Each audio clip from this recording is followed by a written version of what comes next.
अस्सलामुअलैकुम। आज के लेक्चर में हमारे पास पेडागोजी से रिलेटेड एमसीक्यूज होंगे। 113 तक एमसीक्यू जो थे वो हमने प्रीवियस लेक्चर्स में पढ़ लिए थे, 1 से मैंने स्टार्ट किए थे। तो प्रीवियस लेक्चर्स जो थे उनके तमाम लेक्चर्स के लिंक्स जो है इस लेक्चर के डिस्क्रिप्शन में पड़े हुए। तो अगर आप उनको सुनना चाहते हैं तो ओपन करके सुन सकते हैं। वेरी इंपॉर्टेंट एमसीक्यूज हैं, कोई भी पीएससी हो, एनटीएस हो या कोई भी कॉम्पिटिटिव एग्जाम हो उसके लिए। तो ये एमसीक्यूज जो है ये एजुकेशनल एडमिनिस्ट्रेशन से रिलेटेड है, वेरी इंपॉर्टेंट है। तो इसको हम स्टार्ट करते हैं। पहला एमसीक्यूज है, इसमें कहते हैं कि earn leaves that a civil servant in vacation department can avail per month. ठीक है, तो अर्न लीव्स जो होती हैं यानी कि आप उसको कह सकते हैं जिनको हम आमतौर पे पी लीव्स कहते हैं। ठीक है, तो कहते हैं earn leaves that a civil servant in vacation department can avail per month। तो 1, 3, 5 या 7, तो ये आपके पास आ जाएगा 1। ठीक है, नेक्स्ट आपके पास है क्वेश्चन नंबर 115। ठीक है, इसमें कहते हैं earn leaves that a civil servant in non vacation department can avail per month. ठीक है, यानी कि ये आपके पास earn leave that a civil servant in non vacation. ठीक है, तो 1, 2, 4 या 6, तो 115 जो है इसका आ जाएगा C 4। ठीक है, नेक्स्ट आपके पास है क्वेश्चन नंबर 16। इसमें कहता है we belongs to vacation department. ठीक है, sorry, who belongs to vacation department, कौन बिलोंग करता है वेकेशन डिपार्टमेंट से। तो head of institute, clerk, grade 4 servants या टीचर। ठीक है, 116। तो ये आपके पास क्या होता है, वेकेशन डिपार्टमेंट से टीचर बिलोंग करता है, क्योंकि क्लर्क, हेड ऑफ इंस्टीट्यूट या ग्रेड 4 का जो सर्वेंट्स होते हैं उनकी छुट्टियां नहीं होती, वो हमेशा हाजिर होते हैं। तो टीचर को जो है वो छुट्टी होती है। नेक्स्ट आपके पास है 117। इसमें कहता है earn leave account of gazetted servants is maintain by.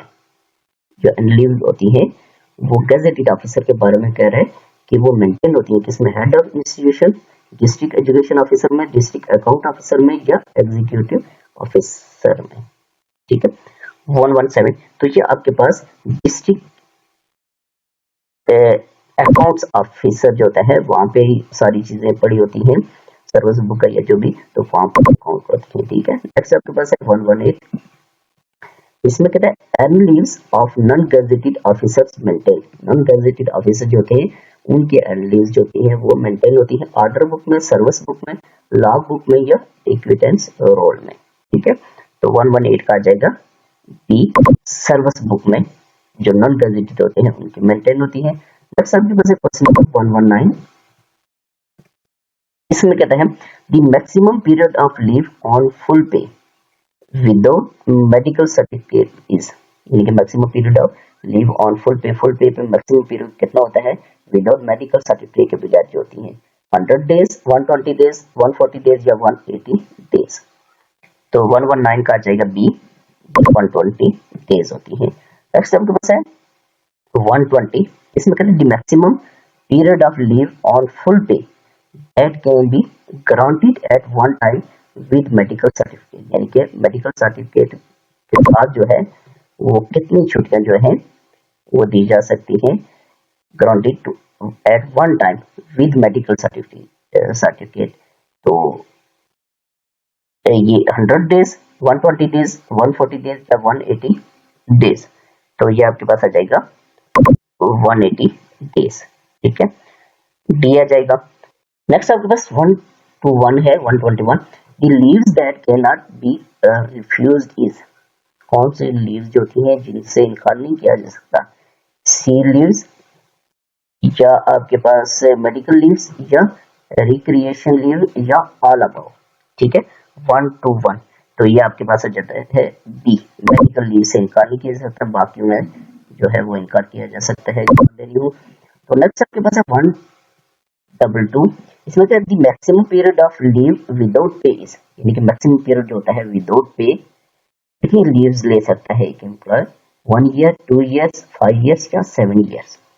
तो 122 का आ जाएगा सी, यानी कि मैक्सिमम पीरियड जो है एक एम्प्लॉयर जो है अपनी सर्विस में 5 साल की विदाउट पे ले सकता है। नेक्स्ट आपके पास है 123, इसमें कहते हैं the maximum period of leave preparatory to retirement is. तो यानी कि रिटायरमेंट के लिए कितनी लीव्स होनी चाहिए, एक कोई भी एम्प्लॉयर है उसके अकाउंट में, तब जाके उसका लीव एनकैशमेंट बेहतर बनता है या उसकी रिटायरमेंट में उसको फायदा होता है। तो नहीं तो उसके पैसे कट जाते हैं। 100 डेज होनी चाहिए, 200 डेज, 300 डेज या 365, एक साल होना चाहिए, 365 डेज होने चाहिए। एक जो भी रिटायरमेंट होता है तो उसके बेनिफिट्स उसको मुफ्त मिलते हैं। नेक्स्ट आपके पास है 124, इसमें कहता है the salary is given as leave encashment for 180 days, 200 days, 300 days या 365 days। 124, तो 124 का आ जाएगा ये 180 days। नेक्स्ट आपके पास है 125, तो 125 में कहता है the condition for leave encashment is complete 30 years of service, surrendered LPR या बोथ ए एंड बी या none of A and B. तो 125, तो 125 का जाएगा सी, ये दोनों इसमें आती हैं। ठीक है, ठीक है। नेक्स्ट आपके पास आ जाएगा 126, तो 126 को हम देखेंगे इसमें क्या कह रहे हैं। इसमें कहते हैं the period of maternity leave is, maternity जो लीव्स होती हैं उनका कितना अर्सा होता है, वो कितने पीरियड्स होते हैं, 60 डेज, 90 डेज की होती है, 100 डेज की होती है या 120 डेज की मैटरनिटी। तो 126 का जाएगा बी, ये 90 डेज की होती है। ठीक है, नेक्स्ट आपके पास आ जाएगा 127, इसमें कहता है maternity leave can be availed bye ladies in non vacation department for. तो 1 टाइम ले सकती है, 2 टाइम्स, 3 टाइम्स या 4 टाइम्स। 127 का जगह सी, ये तकरीबन करके 3 टाइम्स ये ले सकती है फीमेल्स।